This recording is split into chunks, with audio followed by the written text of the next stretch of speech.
Stop lying. No, that was James. Stop lying. What is up, YouTube? How's everybody out there doing today? I have a very awesome video for you, and I think you guys are gonna freaking like it. So we got a vehicle in the shop. You guys might already kind of know what it is if you watch my Snapchats and my Instagrams stories and stuff. But we're gonna be modding this particular vehicle, and I'm gonna tell you what we're going to do with it, and it's gonna be pretty freaking awesome. But let's show you guys what's going on. What do you think? Do you think I should anticipate it? Maybe wait a little bit, Mitch? Yeah, I mean, like, hold it up a little bit. Hold it up just a little bit? Yeah. I mean, we're into the video like 35 seconds right now. Well, So maybe we should do like maybe a minute and a half, yeah. you know, and then reveal the vehicle that is in front of my eyes right now. It's you Red know? Rocket! It's Red Rocket! Never mind, it ain't Red We do Rocket. have the beautiful Ghost back here. I'm sure you guys are probably wondering an update on that. Just waiting on some parts. Oh, shit. Fuel system. Oh, and we got Mitch's engine as Oh, well. Here's oh. Mitch's engine. Look at that. They're probably like, will you please turn the damn camera around, Andy? Turn around. He's put his headers on and everything. Look at that. Stainless, what are they? Stainless? No, they're stainless speed engineering. no, they're stainless headers and they're speed engineering headers. Now, one of the big complaints about the speed engineering headers sometimes, that I've even experienced myself, is sometimes the steering knuckle will hit this third header tube here. I think they've revamped the design, so it might not do it anymore. We'll obviously keep you posted on that when we put this engine into Slingshot over there, you know, and let you know if that fits or not, or if it has to be modified. I've seen them hit, but a few in the past that I've installed on F bodies, they don't hit. So maybe they redesigned the tube and stuff. You know, I was thinking, since you said Slingshot, Yeah, I mean, yeah. it really... I guess you guys want to see the Slingshot. So we have a Slingshot, a Polaris Slingshot. This is a 2016 Polaris Slingshot, guys. I said it like 3 times because this is crazy. Like, I've never really dealt with one of these vehicles before, and this is freaking nuts. Like, look at this thing. Mitch loves it. He's all about it. And it's got 1,600 miles. Yeah, it's got 1,600 miles on it. But yeah, it's a pretty cool, you know, thing. It's got, you know, the one tire in the back. It is an SL model. And I'm not really sure what the difference is between all the different models of Slingshot that are out there, but there is a few differences. You guys can go on their website, check it out, and see what the differences are. I don't know. Like I said, this is the first one that we have dealt with. So this customer contacted me. He actually has a few cars that I work on, and this is one of them now, obviously. He contacted me, and he's like, "Hey, man," he's like, "my Slingshot that I have, it's the pedal, the clutch pedal is kind of weird." And he's like, "Can I bring it up and have you look at it?" I'm like, "Sure, man, bring it up." So the pedal was kind of weird. It felt like it needed bled. And I told him, I was like, well, if you want, you can leave it here. I'll drive you home. And tomorrow morning, you know, I'll go ahead and look at it. Me and Mitch will bleed out the clutch and try to get the clutch to be a little bit better. Well, that's what we did. We actually bled the clutch out, changed the fluid, made sure the fluid was nice and clean. I mean, it has very low miles. It is a brand new vehicle. But the clutch fluid that was in the clutch master cylinder was or the reservoir was kind of dark. It was kind of dark. Mitch, you want to pop the hood here? Sure. Let's pop the hood, take a look, and then we're gonna also tell you the next mod that we're actually gonna do to this thing, which is, come on, Mitch, use your muscles, use your muscles. Gotta be a man about it. So, like I said, this does have an Ecotech VVT dual overhead cam engine with a 5-speed. It is a 5-speed man shifter going on there. It's got 2 cup holders as well. But yeah, so we changed this fluid out and everything and got it all clean. Now the clutch is a lot better. I'm actually going to be taking the car out for a test drive, and I figured in the process of taking the vehicle out for a test drive, I would go pick my older boy up from school and stuff. And the customer, just so you guys know, I know a lot of you guys will be like, oh my God, Andy, you're taking customers' cars and picking up your kids at school and stuff. I'm like, it's not like that, guys. I know this customer, he's a good guy, and I've actually already asked, you know, him if I could take this vehicle and go pick my son up, and he was more than okay with it. So we're good to go there, guys. So don't freak out just yet. I always ask permission before taking these cars out on the road and doing anything that does not pertain to what it's here for, basically. So the next mod that we're going to do to this, Mitch, well, Mitch is going to do it. And I don't think anybody makes them for this. But we're actually going to fabricate up, somehow, some way, we're going to fabricate up a custom line lock setup to lock the front brakes up and be able to have him be able to do burnouts. He wants to do burnouts in this vehicle. He I guess for some odd reason, just can't do a burnout with this big ass tire on the back. And we're gonna go ahead and we're gonna set something up to be able to fabricate a line lock setup for this vehicle and get him to be able to do burnouts easily. Now, if we sit inside this, oh my God, this thing, this Polaris Slingshot here, you'll see there's you know, hazard buttons here, you know, and we have another button over here. I'm not really sure what that is. And then here's our start button here as well. So I was looking at these two locations for the line lock button, and I'm thinking about taking, I'm actually thinking about seeing if I can get one of these buttons from like Polaris, either one of these or maybe one of these. I'll get one of these buttons here and put it up into this slot and use that as the line lock, the on-off line lock part, to be able to, you know, operate the line lock, which would be pretty cool. It has a weird key. Like, the key's really weird in this thing. I don't know. I mean, I guess we can start it up and oh, look at that. It's push. Well, that's a push button, Mitchell. yeah, but I like it. Yeah, I would like to have it up here. Comment below, where do you think we should put the line lock button? Should it be maybe in here? Should it be a button up in here somewhere in one of these areas? Because when you're driving, you know, if you're doing a burnout in first gear, you can flick it on and then be on the shifter, and then when you're ready to go, you flick it off and boom, you can start shifting down the track. So leave a comment below. Let me know what you guys think would be the best location for the line lock button. I'm thinking right here, but go ahead and leave your comment, guys. But yeah, let's start this thing up and see how she sounds. So we put the key on right here, like so. It is in neutral. E-brake is up. Foot on brake. Volume can go down. And here we go.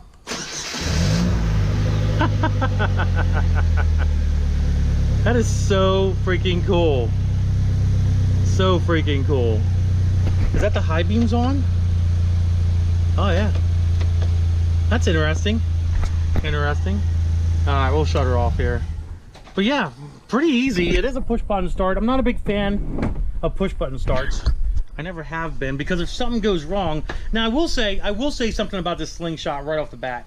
In and out, you know, getting in and out of this thing is kind of weird. Like, as you can see, It's like getting in a race car. Yeah, it's like getting in a race car basically. So you have this bar right here, which kind of sucks, and you kind of got to lift your leg up like that and kind of like move your way out like this. Now the problem with this is that's with the seat all the way back. The thing is, when you get out of here, you kind of have this here that's in your way. So it's kind of an uncomfortable way to get in, and then obviously, you know, getting in, you just, you know, put your leg in like so, but you're kind of like hopping over this thing, so your butt's kind of getting stabbed by this pokey thing, which it's kind of weird to say on camera, to be honest, not gonna lie. But yeah, so that's pretty much it, guys. It's there is one other problem that we discovered with this car that we did fix, actually Mitch fixed, was I guess there's an issue with these hoods not latching correctly. And what we found out was there's a little bit of an adjustment issue right here that you can actually, you know, fix and move around and stuff and get it to latch. The other problem is this side here, this latch doesn't seem to want to latch onto here, so that side seems to latch fine. This side will still be kind of loose, and I'm sure there's a lot of Polaris Slingshot owners out there that maybe you're having this issue. So one thing we discovered, me and Mitchell man, was if you know, get down here like this and yank up on this thing here, let me get you a better view, yank up on it and just not bend it but just tweak it a little bit, it'll actually latch this side pretty easy. That was pretty much what we were doing for it at that point, just lifting this up, you know. But I'm assuming that when you shut these hoods, Mitch, you want to shut the hood. Sure. And let it drop. I mean, it's going to latch, so here we go, guys, here we go. Ready? Yep. All right, so obviously that's latched. Now you see, I think what happens is when this hood slams down like that, it starts to bend that thing out of the way. And then eventually what you have is a freaking problem because it bends it down far enough where it doesn't latch anymore. So if you tweak that, pull that up a little bit and tweak it, it'll latch and it'll be totally fine then at that point. But yeah, so let's get on the road and we'll do some video going down the road and stuff and go get my kid.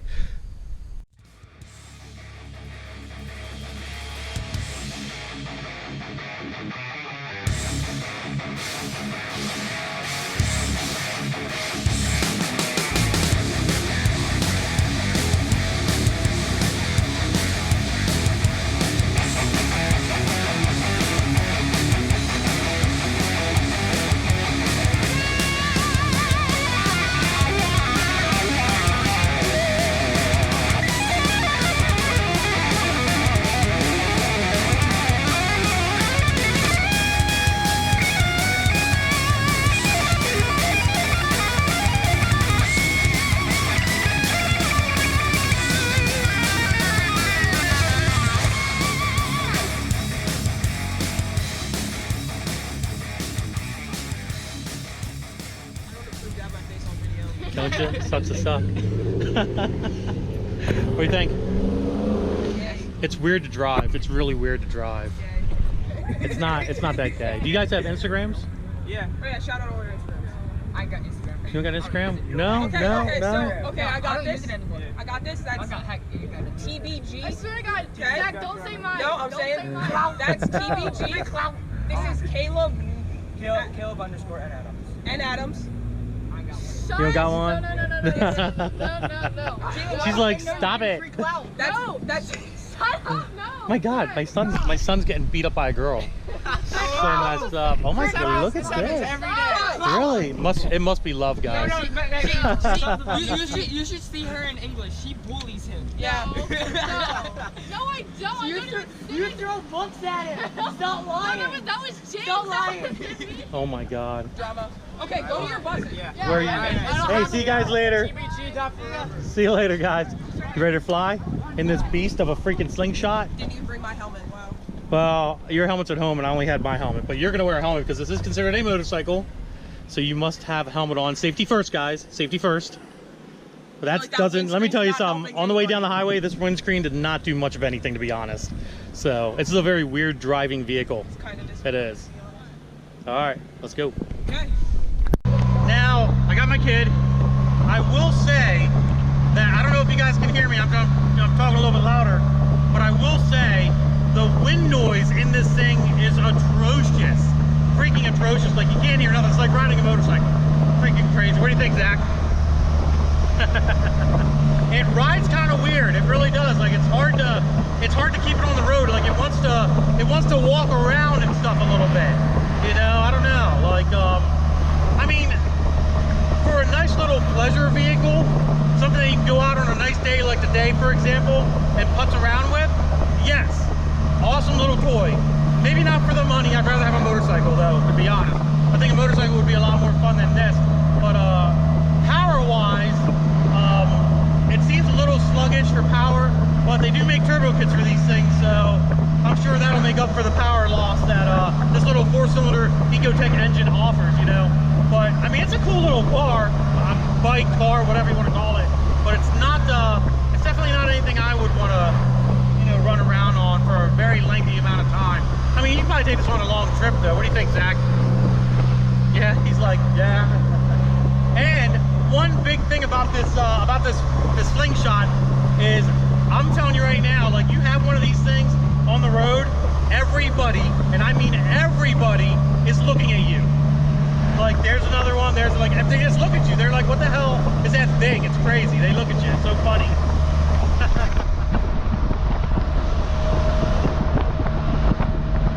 You guys can probably hear the wind noise. Down behind the windshield's not that bad, but up here it's bad. It's bad. That's another look. Oh yeah. Oh yeah. Well, let's get back to the shop, guys. Oh my God. You're still alive. I got to get out of this thing, man. You're alive. Oh my God. What's up, man? What is up? We are back at the shop. Oh my God. So this thing's making some noises that we need to investigate. I'm actually really glad that I test drove this thing for as long as I did, because they're like, when you step off the clutch, when you let the clutch out, it makes like a clicking noise, almost like a click click click as you start to go, but then it stops. You know what I mean? Okay. So that, and we have a brake light on. Okay. So it says brake failure or something. So I don't know if it maybe there's something going on with the pads back here, or a sensor that we need to discover or fix or look at. Not sure. But that's why it's good to take things on decent test drives, especially when you're working on them. You don't want to give something back to the customer that that might end up having a problem still. So we're going to look into those two issues. And of course, guys, please do me a big favor. Follow this individual on his social media, on Wheel 717. I'll put a link in the description. First link in the description will be his YouTube and his Instagram, and it'll be right here as well in case you just want to pause the video and look for him. But he makes his videos about, like, obviously he's going to make Polaris Slingshot videos, he's going to make Corvette videos, and he has an R8 and a few other cars too. So pretty cool dude. Please go do me a favor and give him a like and a follow. But this thing is Is Is it pretty cool? It's really weird to ride in. Yeah. Like you could tell there's one wheel in the back. It's kind of like really like kind of when you turn it, it's kind of like back and forth. Is it like the front suspension should be a little tighter? Or? No, I don't know. The front's fine. The front seems good. It's probably just because it has one wheel in the back and it's a single-sided swing arm in the back as well. But you can definitely know it's there. Like you definitely know it's there. The other thing is it's really loud in the wind. I feel like I'm yelling right now because I was yelling at the camera when I was driving it. Now you know what it's like to ride a Harley. This is give me a break. But other than that, I mean, it's just you know, it's a great little weekend cruiser kind of thing. I think personally, you know what I mean. I mean, that's a cool little car. It's like a first dater. The wind, the windshield actually does a really good job by getting wind away from your whole head, basically. You know what I mean? Which is actually pretty cool. I was pretty surprised about that. But yeah, mirrors suck just like on bikes. Oh. Yeah. But yeah, guys, there you have it. There you have it. The Polaris Slingshot. Never rode one in before, never drove one, nothing. This thing is pretty wicked. It's pretty cool little beat around vehicle. So if you have a friend that has one and he wants to let you drive it, take it for a spin. I think you guys will be kind of okay with it. Some of you guys might experience it. They're pretty neat, but we are going to continue working on this thing. We're going to check out the other little issues that he has with it. And then we're also going to be doing the line lock kit, which we might or might not be making a video about just because of the fact that we might, if we do create a line lock setup for this vehicle, we might actually patent it and sell it to Polaris Slingshot owners if they would like to have a DFR equipped line lock, and we'll become a Slingshot shop instead of a LS1 shop. Well, that is true, but I think I might get a hold of Polaris. Okay. Just for these. Oh, I think that's copyrighted. That's fine. But I'm gonna still put them on my car. You could put that on your car. You are right, because your car's name is Slingshot. So yes. Hope you guys enjoyed the video. If you did, give it a big thumbs up. Don't forget to subscribe. Instagram, Diablo Formula Racing. Facebook is also Diablo Formula Racing, guys. Deuces.